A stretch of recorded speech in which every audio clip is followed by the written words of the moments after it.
Paris Cheikh Ahmed Tidiane même question bi laa lay delloowaat par rapport ak sa lecture bi nga xamante ni ak jàngat ginnaaw bi nga déggee discours bi nga xamante ni chefu parti bi def na ko jëmale ko ci front yi nga xamante ni ubbi na ko bërki démb nga jógee Genève doon dénoncer ay dérives yoo xamante ni ñu ngi koy gis ci Sénégal jëmale ko ci àq ak yelleefu doomu aadama liberté d'expression liberté de presse ak tey attaques yi mu def ci magistrat yi. waaw maa ngi lay remercier encore pour invitation bi. Merci. di wax ne man li may faral di wax damay faral di wax Sonko en fait c'est une ambulance et comme tubaab dafay faral di wax ne on ne tire pas sur une ambulance. Mais on est obligé de temps en temps de tirer sur l'ambulance wala ñu def jàngat ci ambulance bi ban fu mu ñuy yóbbu parce que ambulance ñëpp xam nañ ne moom bu ñu nee ambulance rek fu mu lu jëmale baaxul. waaw urgence la rek. te li tax loolu aussi. Nous, la personne de Ousmane Sonko ne nous intéresse pas wax dëgg yàlla parce que jàpp naa ne suñu doon xayma si leader politique Sénégal yi fi jaar yëpp c'est leader politique bi gën a nuisible ci histoire politique Sénégal mën nañ ko dàkkantal loolu mais nag comme yàlla dafa def aussi que c'est un super premier ministre comme dit le président de la République il veut un premier ministre super fort aujourd'hui Ousmane Sonko quand même qu'on le veuille ou non, celui qui dirige le Sénégal là. Voilà, parce que. Mais il a dit que mais Cheikh, il a dit que su dee Diomaye mënul na ko bàyyi mu gouverner donc ce qui veut dire que moom gouverner wul. xam nga Ousmane Sonko ku jar a yërëm la parce que nit ki dans la même minute il est capable de dire une chose et son contraire. xam nga nit bu ànd ak xelam dëgg du fonctionner noonu. mais ñëpp tey boo amee ku am tuuti taxaw seetlu. bi nga xam ne Diomaye c'est un président effacé ni ko suñu benn xarit di waxee benn leader politique. Diomaye dafa jël yëpp jébbal ko. et aujourd'hui depuis 2 ans quand même on va bientôt rentrer dans la 2e année. Mais c'est Sonko qui dirige le bilan aujourd'hui le Sénégal aujourd'hui le Sénégal ni muy fonctionner c'est l'actif de Sonko c'est le bilan de Sonko. moo tax Sénégal ni muy fonctionner donc qui ne nous disent pas qui ne nous mène pas en bateau di ñu jéem a wax ne dañ ko bàyyi mu gouverner c'est lui qui gouverne ce pays. Diomaye a fait un retrait xaw ma ndax retrait stratégique la xaw ma ndax daf ko def parce que il est contraint mais Diomaye dès le début bi mu waatee devant le Conseil constitutionnel il a décidé de laisser Ousmane Sonko être le président de fait de la République du Sénégal. Et donc c'est Ousmane Sonko depuis 2 ans, depuis qu'ils sont au pouvoir, qui gouverne ce pays. Et donc aujourd'hui, Sénégal, fu mu toll ni bilan Ousmane Sonko moom la ñu am ci 2 ans yi.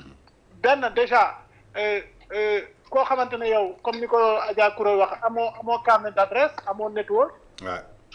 mais dafa mel ni moom bi mu ñëwee ci réew mi. ni mu en fait ni ñu yàlla da leen nattu ni ñu wutee nguur gi ni ñu ko doon wutee nguur gi di taal di toj di yàq. en fait noonu la ñu ñëwee ADN boobu la ñu indaale ci nguur bi di continuer di toj di yàq je m'explique. Premier acte bi Ousmane Sonko posé peut-être rendre ci compte parce que xam-xamam dafa néew xam-xam soo ñëwee ci benn dëkk.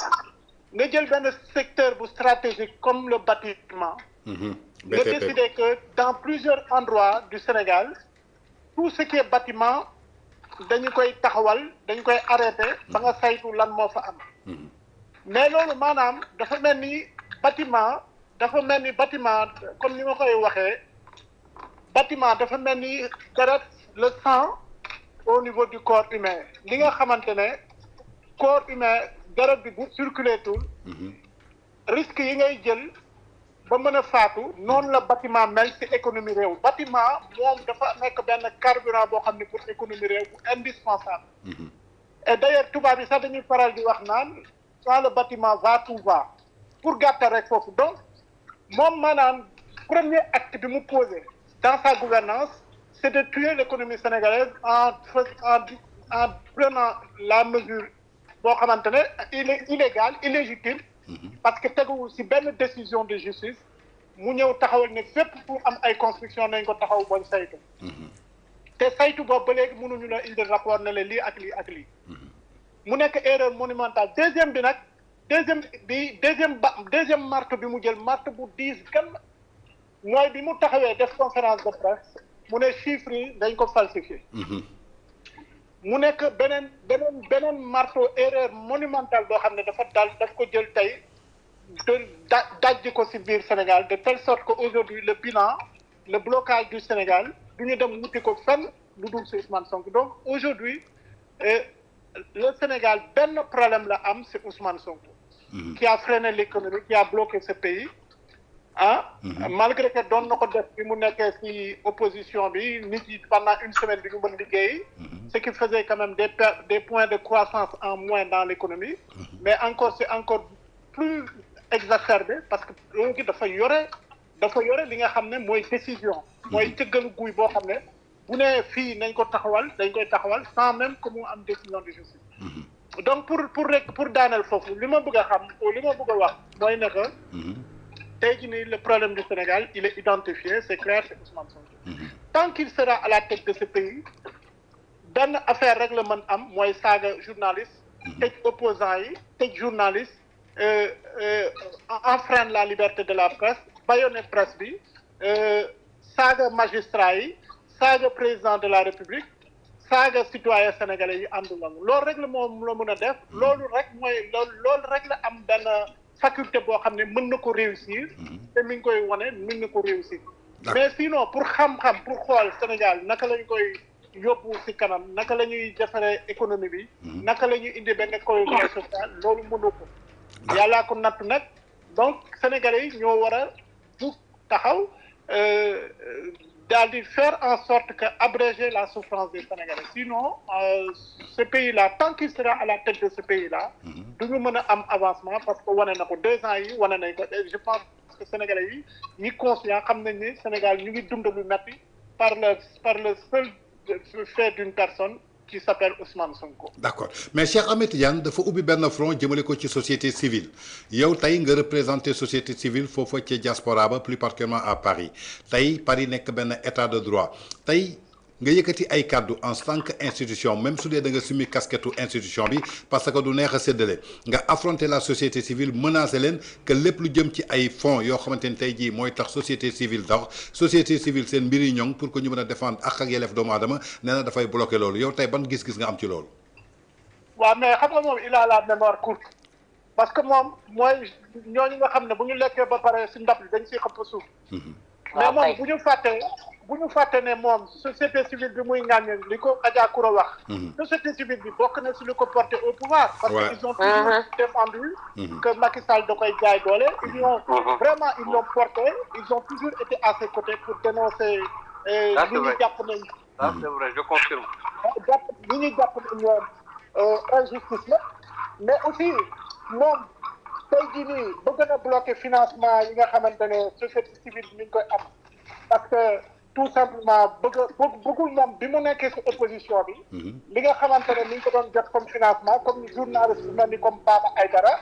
dénoncé ko feeñal ko d'ailleurs looloo tax mu jàppal dans Baba Aïdara parce que il faut pas oublier que Ousmane Sonko Baba Aïdara wax na ne il a reçu des financements de Oxfam te génn weddi ko. te y a un autre journaliste am na beneen journaliste boo xam ne source na li nga xamante ne mooy. financement yooyu nga xam ne jóge na ci Oxfam à travers 2 conférences yoo xam ne Ousmane Sonko jot na ay financement par rapport 2 conférences yoo xam ne da ko war a animer pour ONG boobu de Oxfam nga xam ne ñoom dañuy yëngu ci li nga xam ne mooy dooleel borom ñaari tur et cetera. Donc aujourd'hui méthode mu employé woon yëpp pour ñëw ci pouvoir bi day fexe méthode yooyu muy presse bi rek muy société civile yi ko gunge day fexe ba chroniqueurs yi doon wax ñu doon toog ci donc moom xam nga ni Olof Ndiaye di wax ak dafay ragal ko ak donc tous ces mécanismes qui l'ont porté au pouvoir daf leen bëgg a tey di suul voilà donc loolu tax aujourd'hui qu'il s'attaque à la société civile qu'il s'attaque à la presse qu'il s'attaque aux chroniqueurs qu'il s'attaque aux magistrats il s'attaque à tous les citoyens yi nga xam ne am nañ droit de regard wax nga xamante ne moom la leen constitution bi may jox leen àq ak yelleef pour ñu mën a wax ci seen histoire réew ak seen réew du muy doxee. mais moi je pense que c'est un combat perdu d'avance parce que Ousmane Sonko tuuti na néew na trop pour Sénégal bi nga xamante ne ay décennies acquis démocratique dañ ko xeeb benn par benn ba fi commencé fi nga xam ne droit de vote nga xamante ne droit de vote encre bi ñuy tepp sa loxo isoloir beeg mandataires yi toog si bureau de vote ak liberté presse bi nga xam ne Sénégal bokk na si dëkk yi nga xamante ne presse bi tax na ne dañuy voté 20h 22h presse bi nekk si buntu école yu nekk à travers tout le Sénégal joxe tendance yi de telle sorte que ne dafay leer presse bi day génne résultat yoo xam ne sorti des urnes nga xam ne kenn du ko mën laam-laamee de telle sorte que Sénégal est l'un des rares pays au monde yoo xam ne bu ñu voté dimanche lundi même si guddi gi ñëpp xam nañ kan moo voté. kan moo gagné. d'accord donc yaakaar naa ni kaddu yi leer na mu tunki